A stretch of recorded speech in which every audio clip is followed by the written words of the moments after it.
Well, hi, and welcome to Unstoppable Mindset. Today we get to interview Jody Hudson, and Jody's got a very good and strong and compelling story to tell. She is a person who has worked in the world for a while. She is the director of grants, right, for California CASA? That's correct. The Grants Philanthropy Director. Advanced Philanthropy Director. Wow. And again, but there's a lot more to Jody than that. So we're going to get to it. So Jody, welcome to Unstoppable Mindset. Now, where are you exactly? So I'm in Fresno, California, and we have just been getting hit with these recent rains. It's really sad to see what's going out there. But in fact, before I jumped on, we just had another big downpour. So we're right now good, but you never know when a next one's going to hit us. Yeah, we don't get that level of rain in Victorville. I don't think it's rained here today. We had a little bit of rain Tuesday, but we just don't get that kind of rain here. And as I mentioned earlier, I heard on the news that there are a few places in the Sierras that have had something over 670 inches of snow, and they've gotten more snow this week. So how will this affect the drought? It will, at least in the short term, but whether this is really going to have enough of an effect on the aquifers to really give us long-term aid remains to be seen. But the way it's going, I think we're going to see more years of a lot of rain and other things happening. So we'll kind of see how it goes. I agree. It was crazy. Last week, the 99 was shut down because of flooding. So you just never know what's going to happen, right? Go figure. I know. Well, so let's start a little bit by you maybe telling us some of your background as a younger Jody, what you did, going to school and all that. Give us all the highlights from an earlier time. Oh my goodness. Okay. We could be here a long time because I'm not a youngin', I'm in my early 60s here now, but no, I'm teasing. Well, that's why I said just talk about the early parts. So I'm a Michigander, born and raised in Grand Rapids, Michigan, went to school at Central Michigan University, where I graduated with a degree in retail. I've always loved fashion, clothing, and so that's what I did for quite some time. Worked at Marshall Field's, Lord & Taylor, made my way west to Los Angeles. My claim to fame was that I was the manager of the Chanel boutique on Rodeo Drive in Beverly Hills. I felt like I had arrived, so to speak. Then got married and made my way to Fresno, where I currently reside. 2 children, Garrett and Alex. My son's 29, my daughter 22, and I stayed at home for about 5 years just to be a stay-at-home mom. And then when I decided to get back into the work environment, I got into the nonprofit world, which I absolutely love. I have a servant's heart, and it really spoke to that. Worked at Catholic Charities for about 13, 14 years. Worked at Girl Scouts for a little bit until I couldn't eat any more cookies. It was not good for my waistline at all. And then I've been with California CASA for 2 years, and we oversee all of the 44 CASA programs throughout the state of California. I'm a product of foster care. I was born to a single mother who put me up for adoption. So I was in the foster care system for the first 6 months of my life until I was adopted. So I've kind of come full circle in that whole realm. But so that's what I'm currently doing. And then we'll get more into my true purpose and mission, which is the Alex Hudson Lyme Foundation. So Marshall Field, so did you get good deals on Frango mints? Oh my gosh, those were the best. I know. And at Christmas time, because I worked in Chicago at State Street at their flagship store. Yeah. And during Christmas time, they'd have like the big pyramids of Frango mints. And I just devoured those like there was no tomorrow. I have a weakness for sweets. I cannot have sweets in my home because they will be gone. I don't have willpower. Don't know what the word means. Now, have you ever had mint meltaways? Yes. Which do you like better? Fringo mints. Yeah. I like them both, but I have to admit that there is something about Fringo mints. Oh my gosh, that just brought me back. I love that. Brought me back in time for sure. Yeah. And I miss them. I do too. I do too. I love those Fringo mints. So good. They just kind of like melt in your mouth, so to speak. Yeah. Really tasty stuff. I think that's probably why with the Girl Scout cookies, Thin Mints is my favorite, because I was born and raised with the mints. Fringo mints with mints, right? So now I go into the cookie mode of Thin Mints. So what's your favorite Girl Scout cookie? Thin Mints. Thin Mints, Although I've also enjoyed Venturefuls, which is one of the newer ones. That's one of the newer ones. And then there's a new one, a raspberry one that I haven't tried yet. Yeah, you know what? I'm not a big fan of that. I kind of like to keep the fruit and the chocolate all separate. Love them both, but really like the combination together. But anything with chocolate, mint, peanut butter, I'm down for all of that stuff.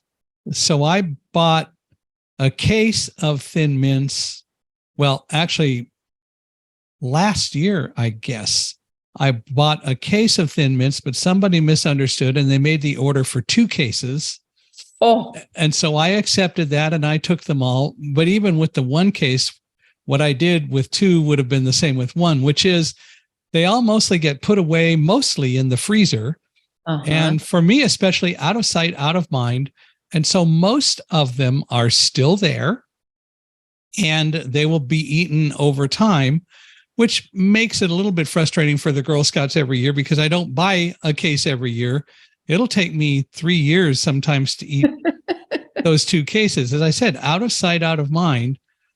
But I do know where they are. And now, having thought about them, this may cause a box to be opened. So we'll see. I think I know where you're going after this little conversation here.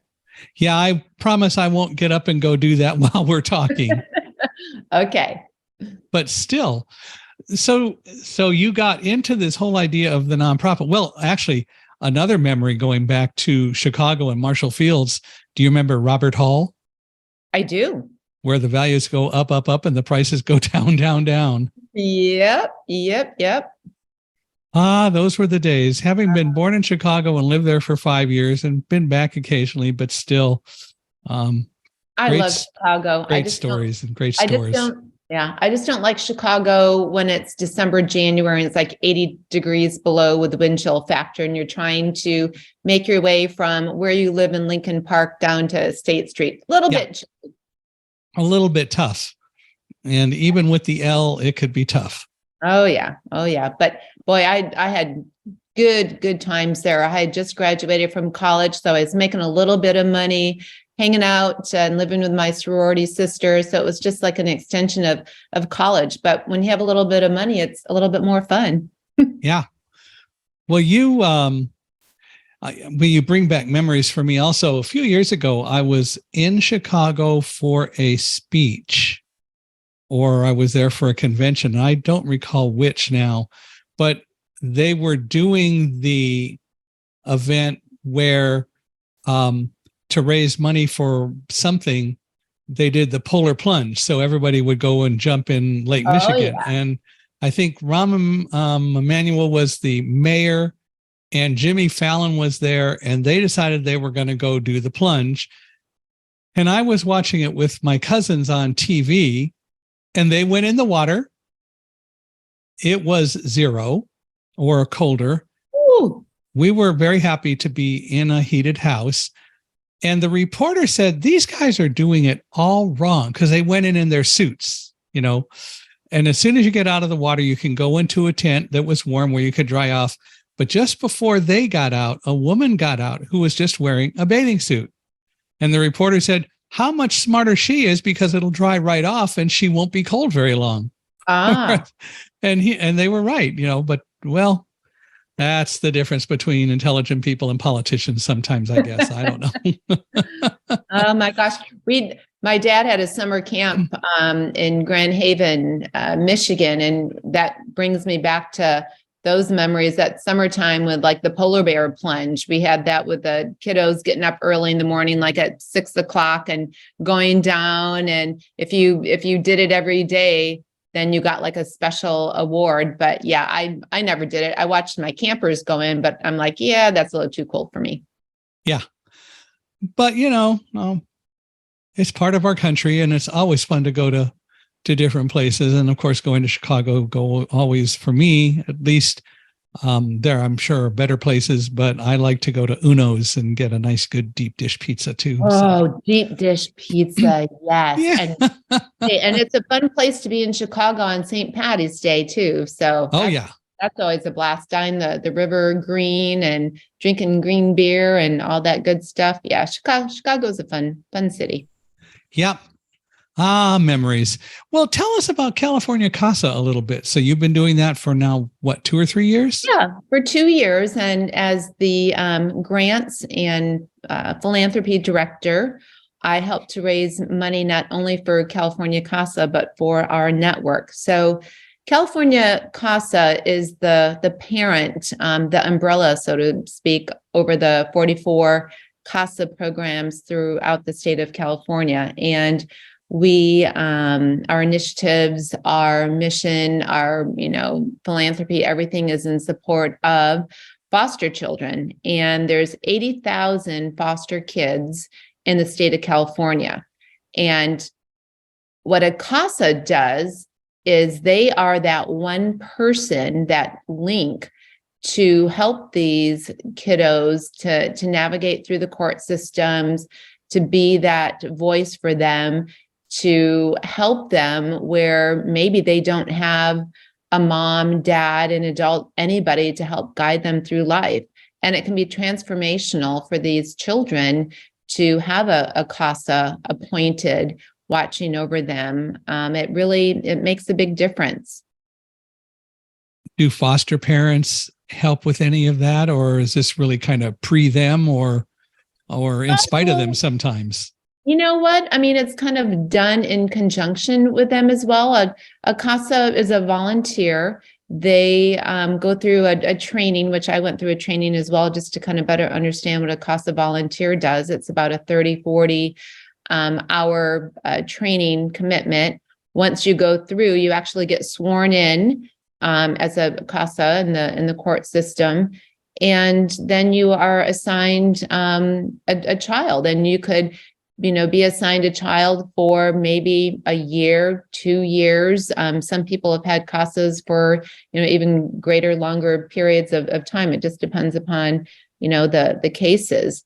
But it really is such a great, meaningful program. And we definitely, right now we have probably 12,000 CASAs. But as I said earlier, there's 80,000 foster kids in the state of California. So there's definitely a gap. And that's what we try and do is, raise money, raise funds to recruit CASAs, to train them, to help the local network, really pour into the hearts of these foster kids.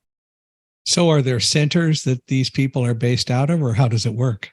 The CASAs themselves, they, so there's, like I said, 44 CASA programs throughout the state of California. So there's like a CASA in Kern County. There's a CASA in Fresno County.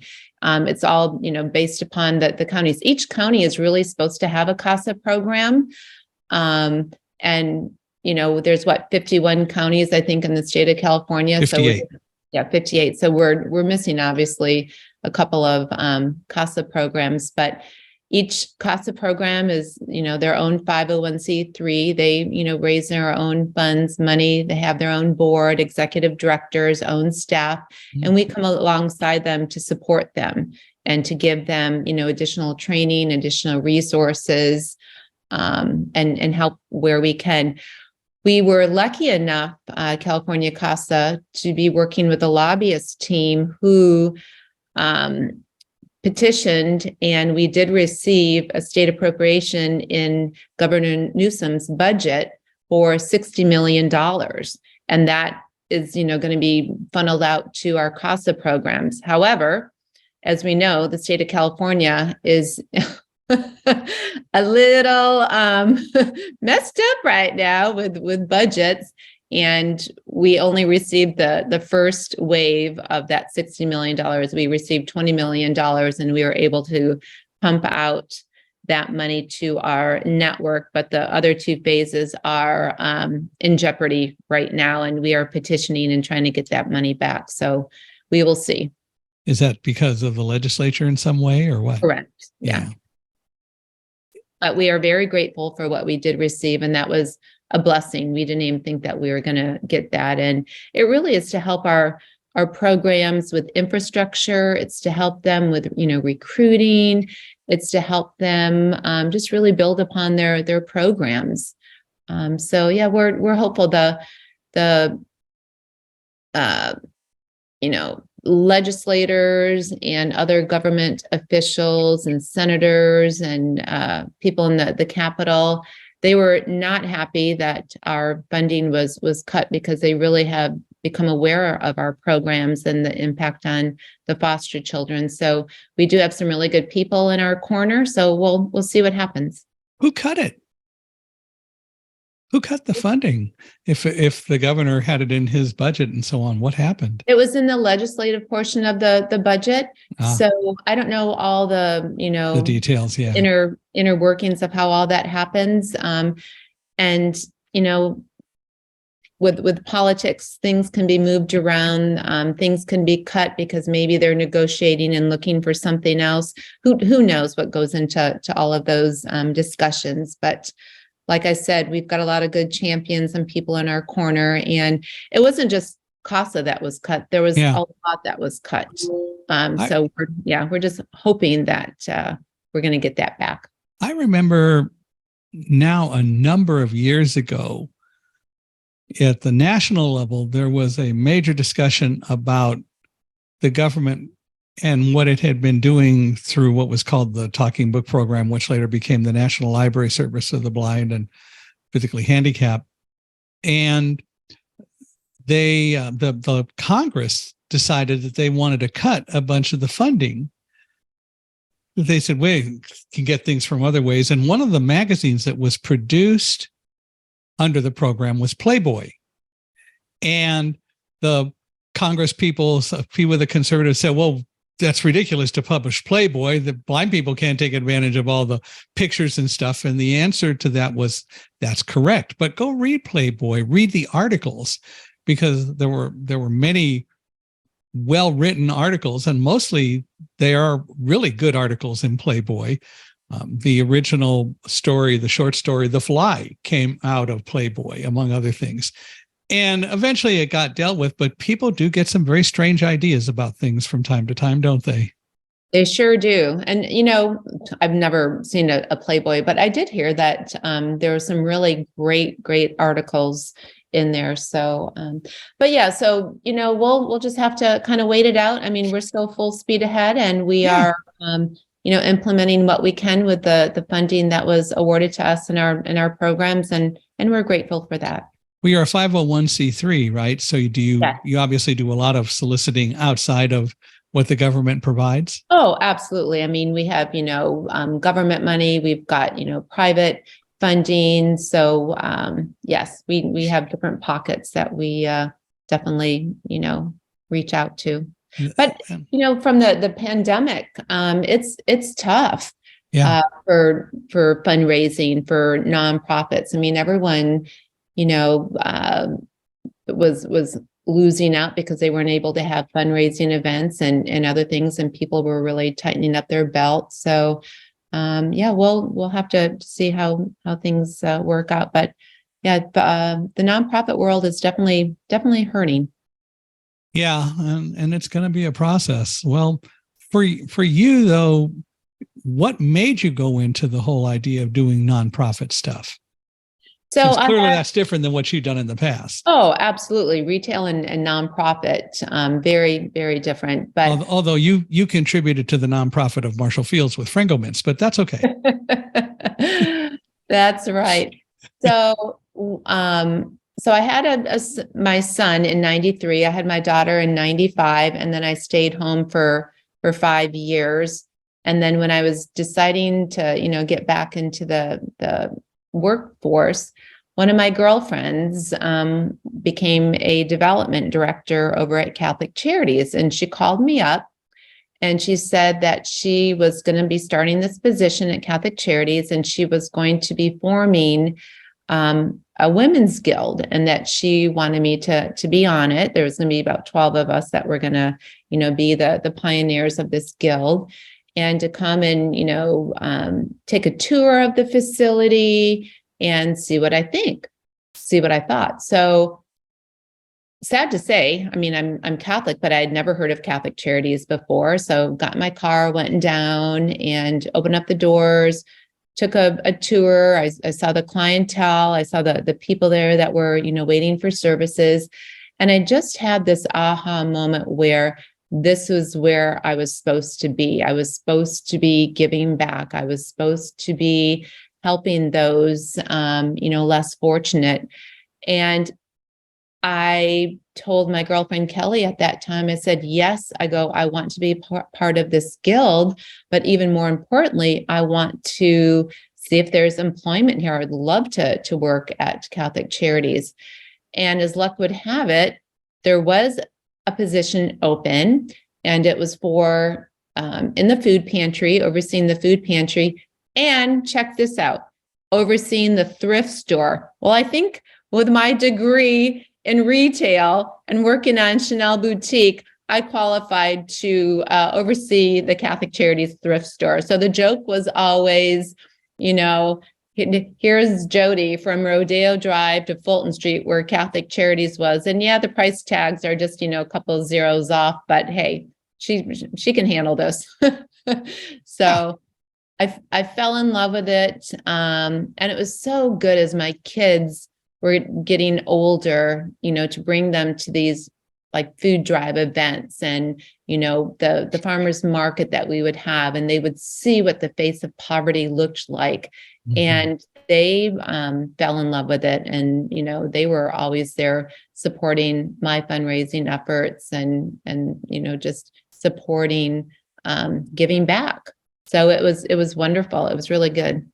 It must get pretty emotional because you see so many people who are facing challenges and so on. How are you able to just move forward and not take it so emotionally personal, if you will?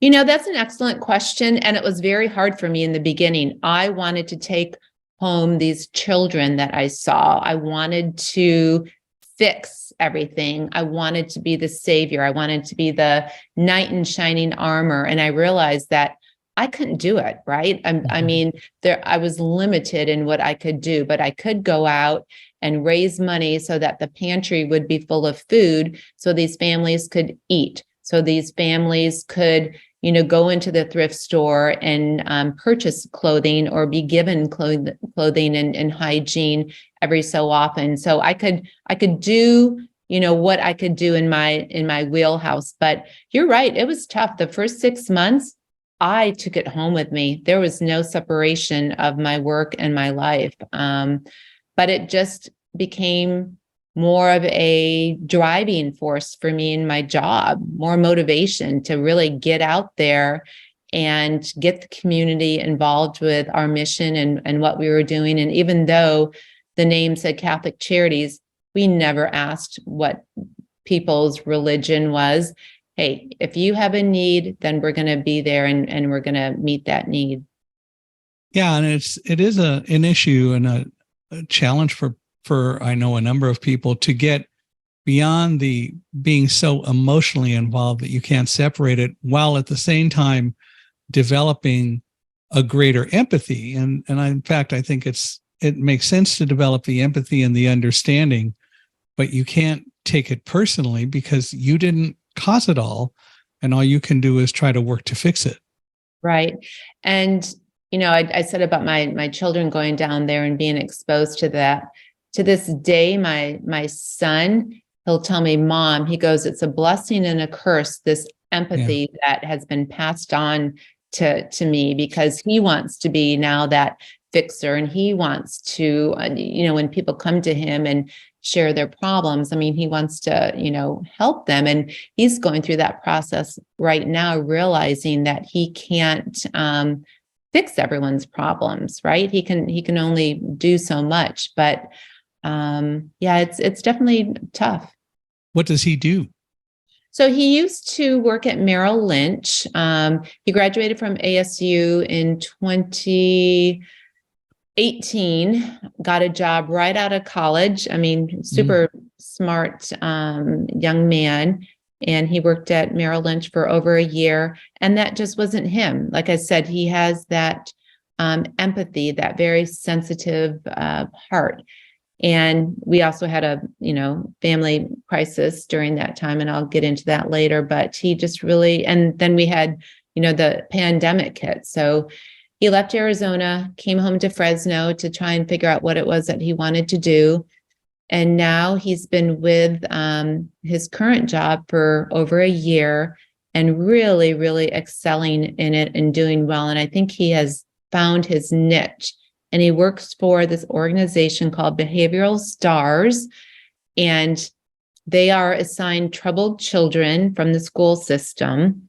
And he meets with these kids one-on-one. He has about 12 kids right now in his caseload, and he really tries to work with them on behavior modification, trying to work with them on just, being a positive influence in their lives, because so many of these kids come from such troubled homes that they don't have that. And so Garrett's kind of trying to fill that void.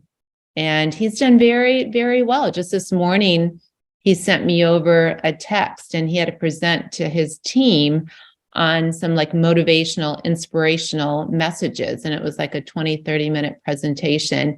And I loved the two YouTube clips that he shared. And one of them spoke about how, you can't let your past, dictate what you're doing today. It's like the overcoming and we're all going to have challenges, but how you rise above from it. And I love it because as he is administering to these kids and helping them with their life challenges, it's also healing for him. Mm-hmm. And it's clear you've passed on a wonderful legacy that he is taking advantage of, and he'll expand on it, I suspect. Oh, absolutely. And I wrote a book, and I keep telling my son, I go, Garrett, your story is going to be even far greater than mine. And I can't wait to read your book one of these days, because it's going to be so inspirational with everything that you have gone through. I mean, I'm just really, really proud of him for clawing, and just, making it happen. Well, we've talked about Garrett, and we should get to Alex. I know you want to talk about all of that. So you said that Alex was born in 1995. Correct. And a lot of things have happened. So tell us a little bit about Alex, if you will.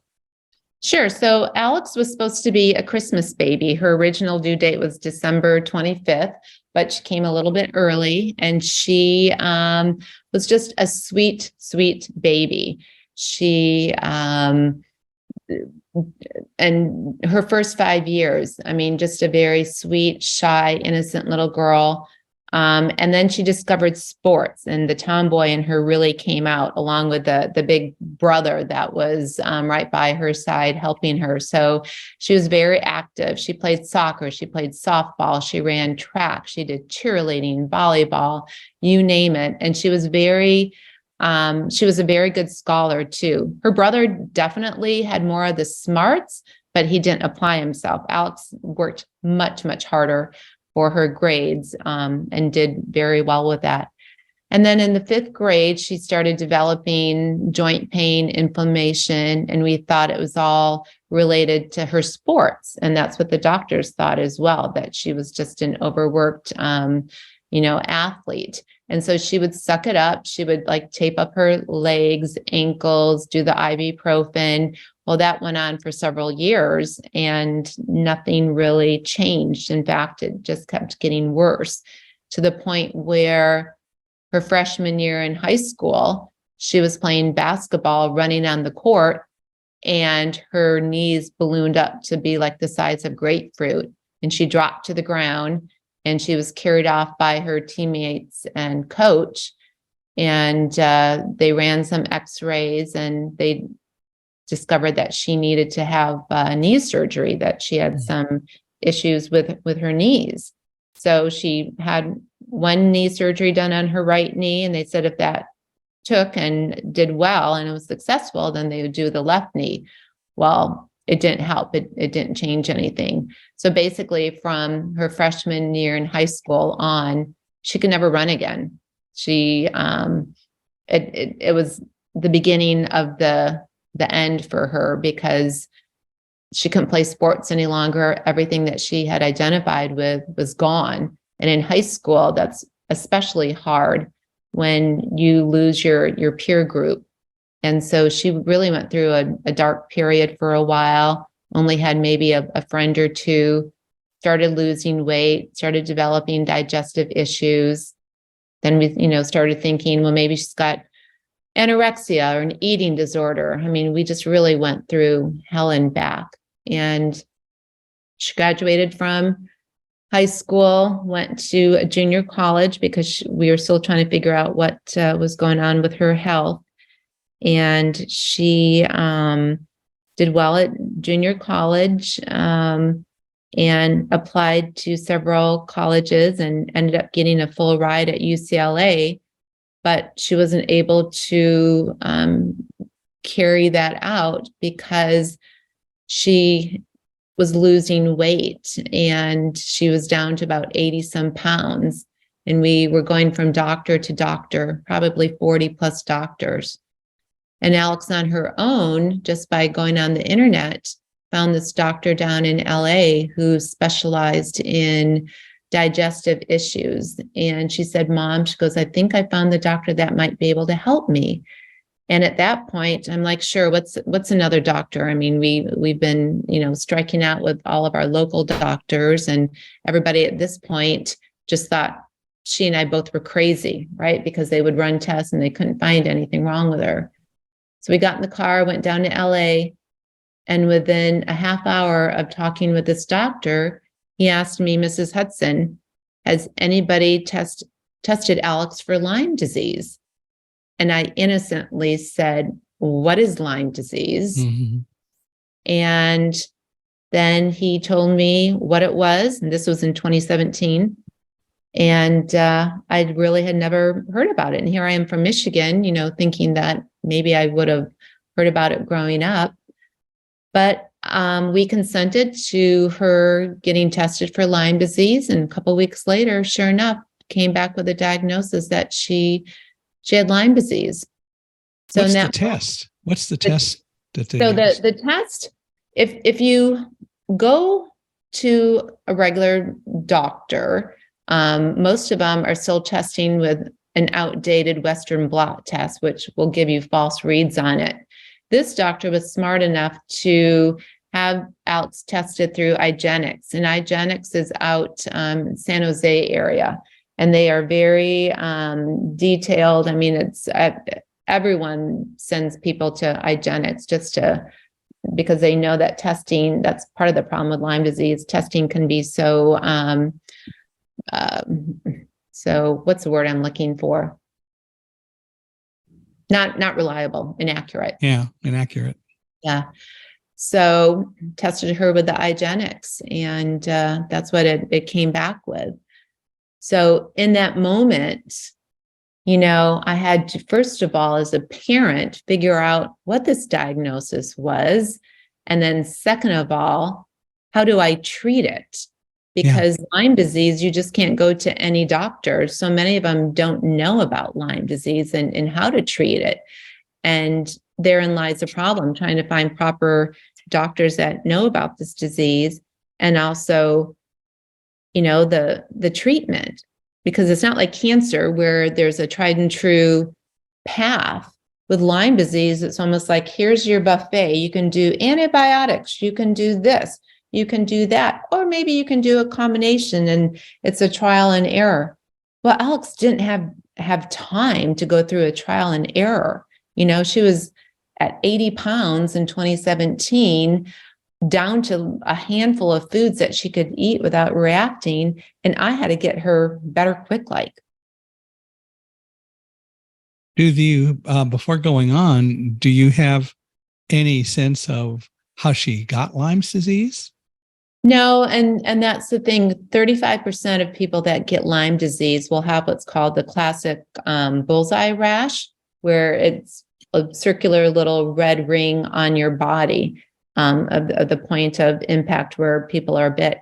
The majority of people don't know they have Lyme disease until maybe they've been sick for a while. And by then it's hard to treat, because it's, once it gets into your bloodstream and in your system, it can wreak havoc on every part of your organ. I mean, people have died from Lyme disease because of it getting into their heart. People have died from it, from, getting into their brain. It's really quite horrific. And I mean, I could be a doctor at this point from everything that I had to get schooled on real quick, like in 2017, until she passed away in 2018. But yeah, the majority of people, when you first have Lyme symptoms, it's like a summer flu. So you might have just being, feeling lethargic, joint pain, the inflammation. And it's not until other symptoms appear when it can really become quite critical, like in Alex's case, where it affected her whole digestive system.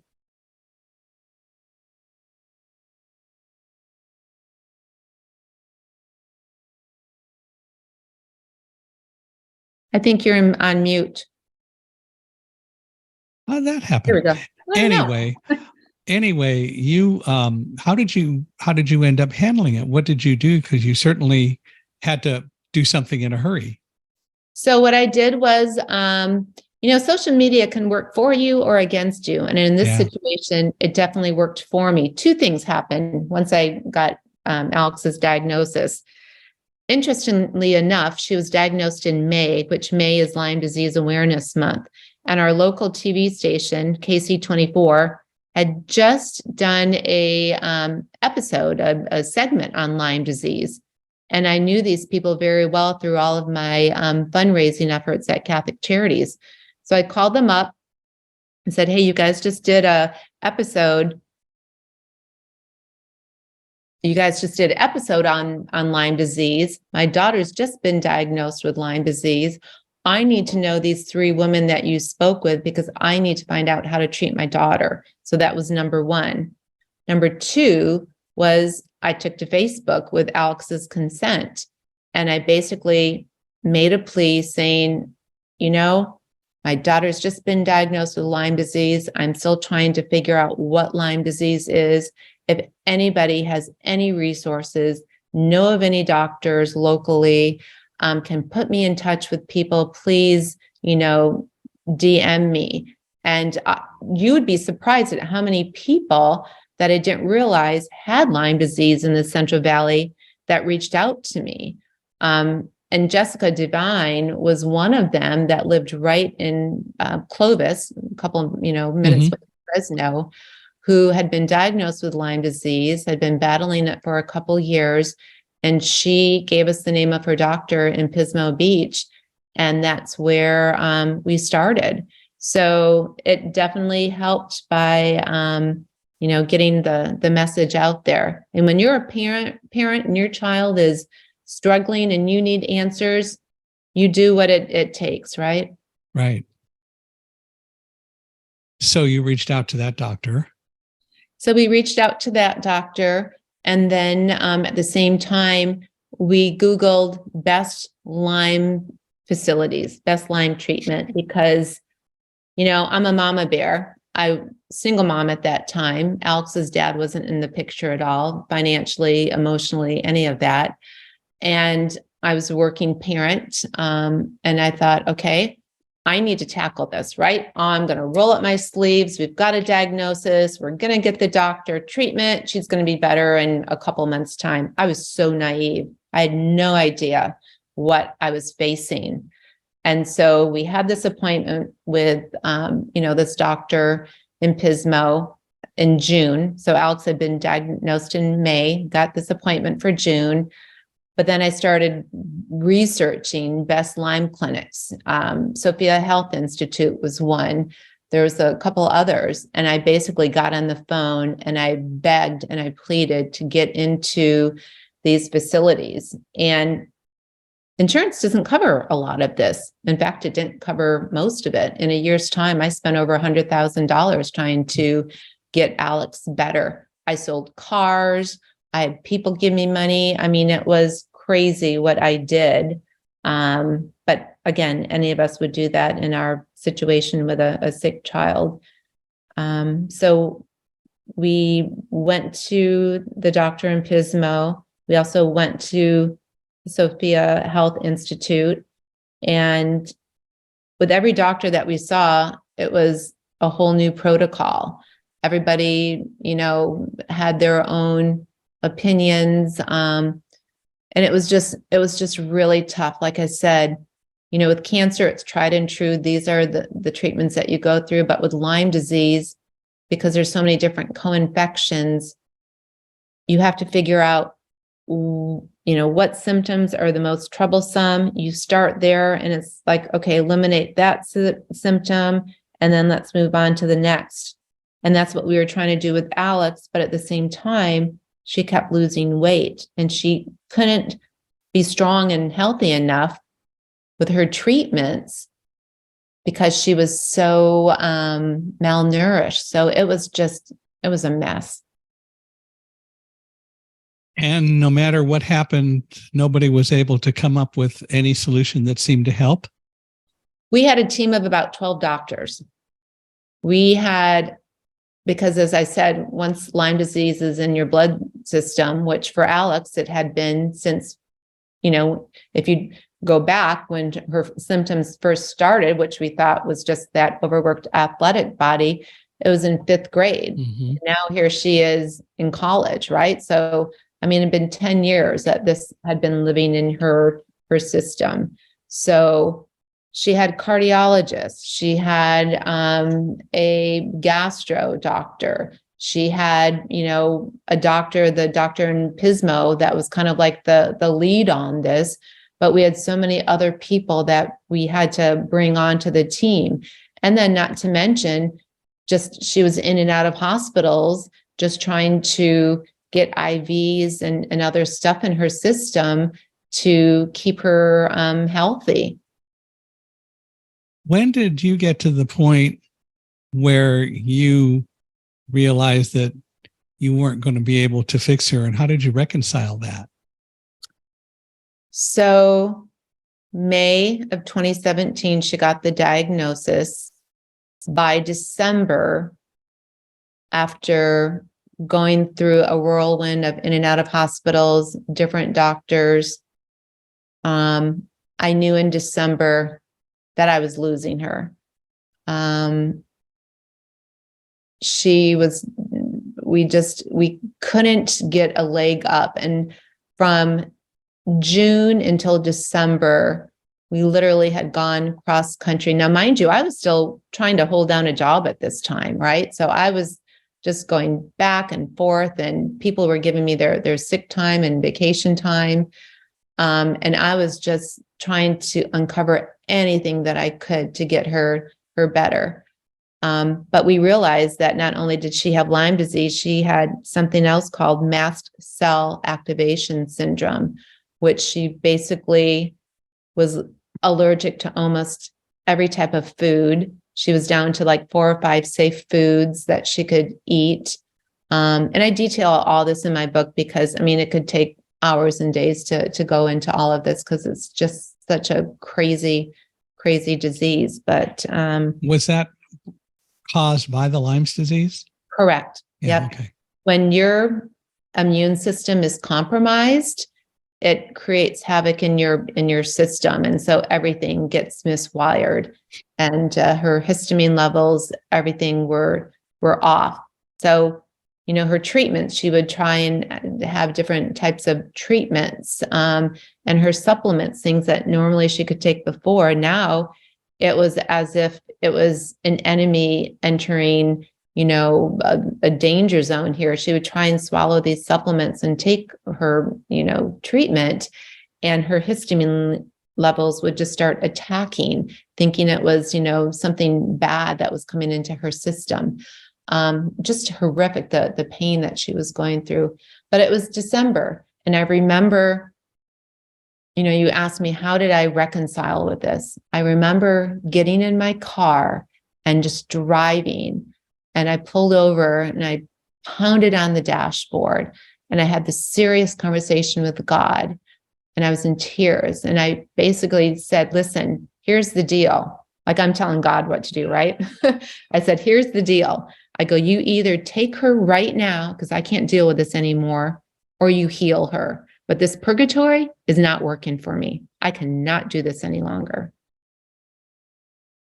And that, and so that's what he did a couple months later. So it's so hard. And I have some associations with Lyme's disease in a different way. First of all, when I was living in New Jersey and selling some products, I knew a couple guys who had a company that, as it turns out, they did have Lyme's disease. It was apparently somewhat controlled, but they did have it. And I only know that because they told me. But my fourth guide dog was bit by a tick relatively soon after we moved to New Jersey, and we knew she was bit, and we got the tick and got it out of her. And the vet said there's nothing, we can do to analyze it or anything. And, as long as she's okay, she's okay. Well, one of the things I've learned about guide dogs is that they are, and a lot of dogs, especially when there's a lot of love and they want to please, they're incredibly stoic. We never detected any illness in her until May 1st of 1999, when I called her to dinner and she didn't come, and we found her on her bed, almost unresponsive. And through getting her to an emergency vet and then going elsewhere and so on, and finally meeting a woman who we regard as a very dear friend, although I haven't talked with her for a while, Tracy Gillespie, who is in the University of Penn system and working for an emergency vet in Toms River, New Jersey, as I recall. She said, Linny has glomerulonephritis, and it is morphed from Lyme's disease. So she wouldn't keep the good stuff in her system. The kidneys would pass it out along with the bad stuff because the glomerular went bad. So she had to retire, and we were able to keep her for 3 more years, but still we knew that there was something there, but it was just one of those things. So I appreciate all that you are saying.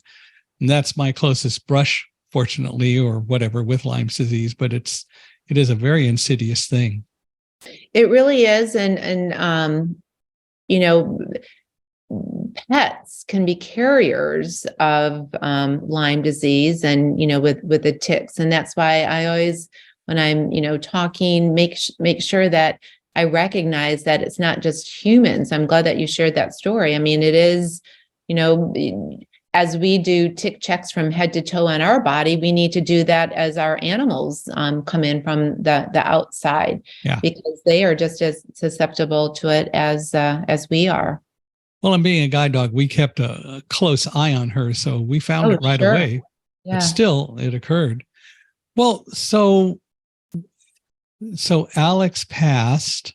God listened to you, and did take her. Then what did you do? So what I did was, yes, she passed on March 24th. In fact, tomorrow is her 5-year anniversary. I cannot believe.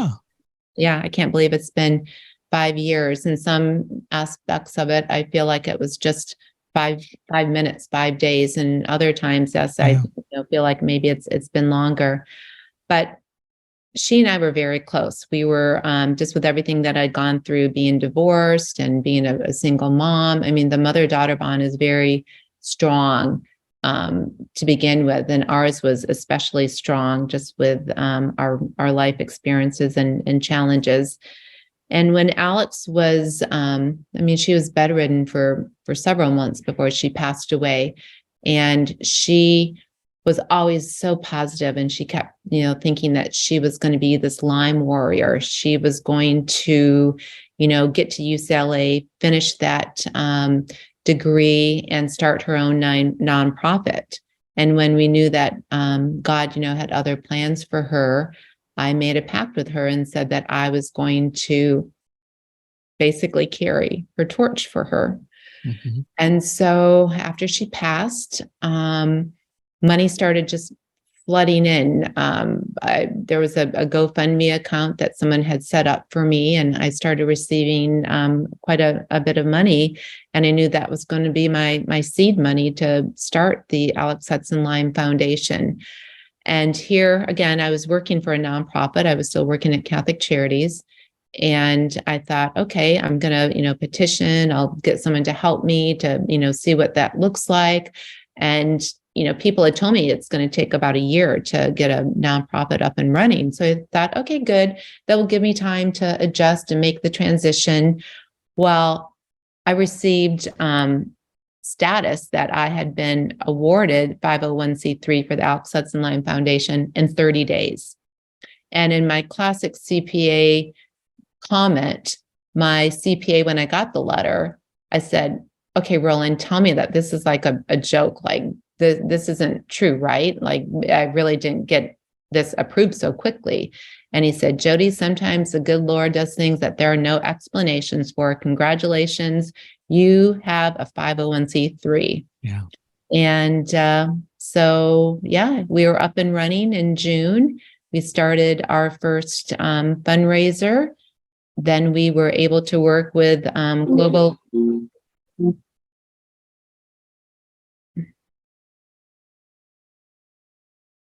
We were able to work with Global Lyme Alliance and do a research grant with them.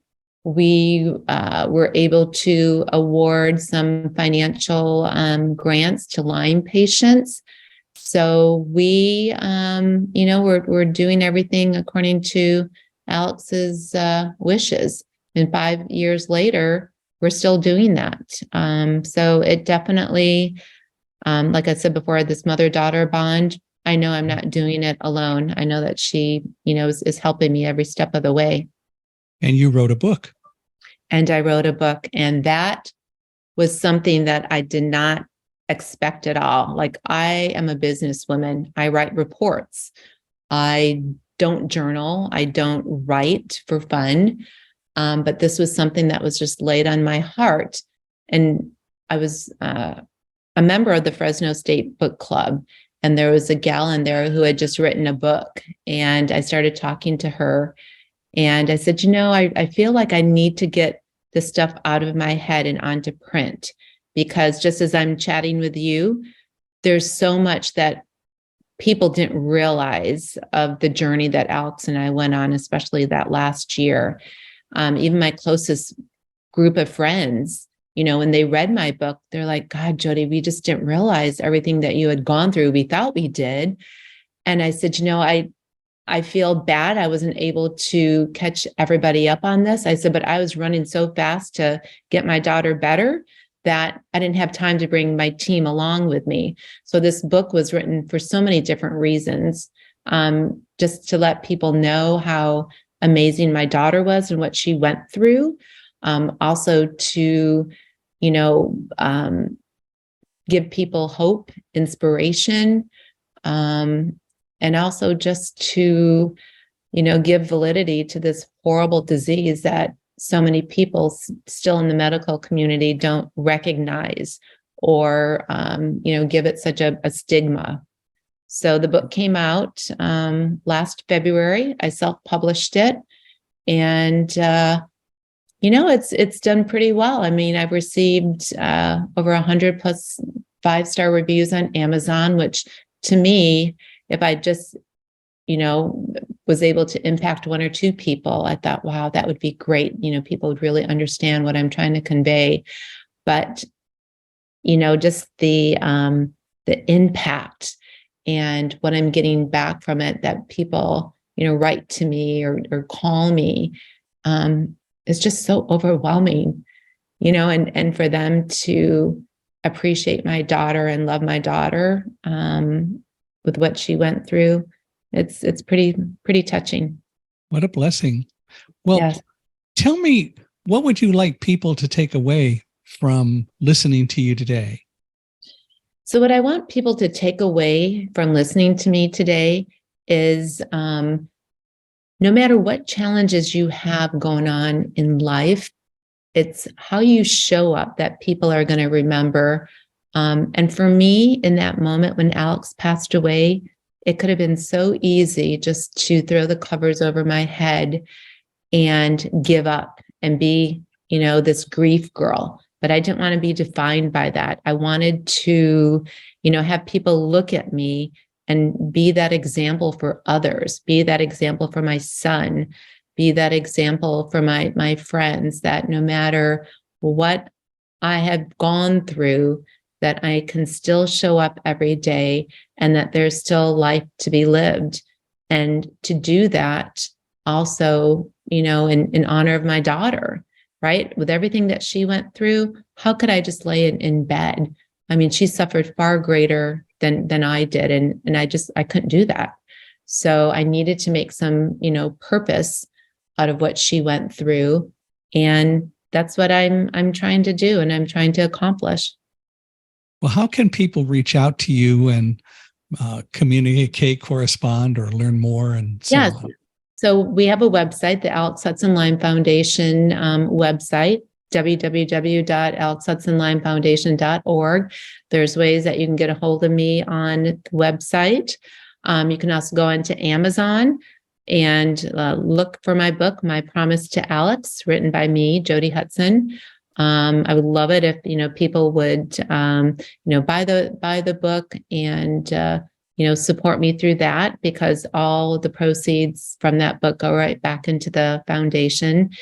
And, if people are out there struggling right now with, medical mysteries, check out Lyme disease, check out and see maybe if that's something that you might have and the doctors just haven't been able to diagnose. Be your own advocate, never give up. And that's one of the things that Alex and I never did. No matter how many times that door was slammed in our faces from the medical community, we still kept opening it up and trying to get to answers. Never giving up is extremely important. We do it all too quickly, and we don't realize that we can do a lot more than we think we can. Amen. Amen. You don't know, how strong you need to be until you are in those moments where strength is all you got.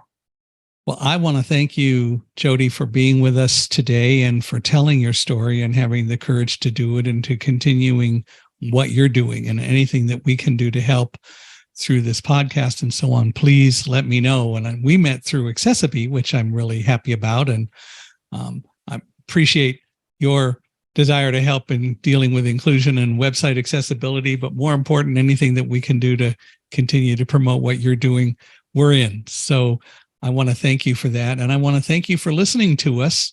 We really appreciate it. Reach out to Alex through Jody. Reach out to Jody especially, and Alex will know. And we want to hear from you. Please email me at michaelhi@accessibe.com. Accessibe is ACCESSIBE.com, or go to www.michaelhingson.com/podcast. Please give us a 5-star rating wherever you're listening. And especially if you're on iTunes, please give us a 5-star rating. Those tend to show up a lot, and we appreciate it. But Jody, most of all, once more, I want to thank you for being here and for not only inspiring us, but I hope educating a lot of people about Lyme's disease and just being stronger and more unstoppable than we think. Thank you so much for having me and listening to my story and Alex's story. It really means a lot to me.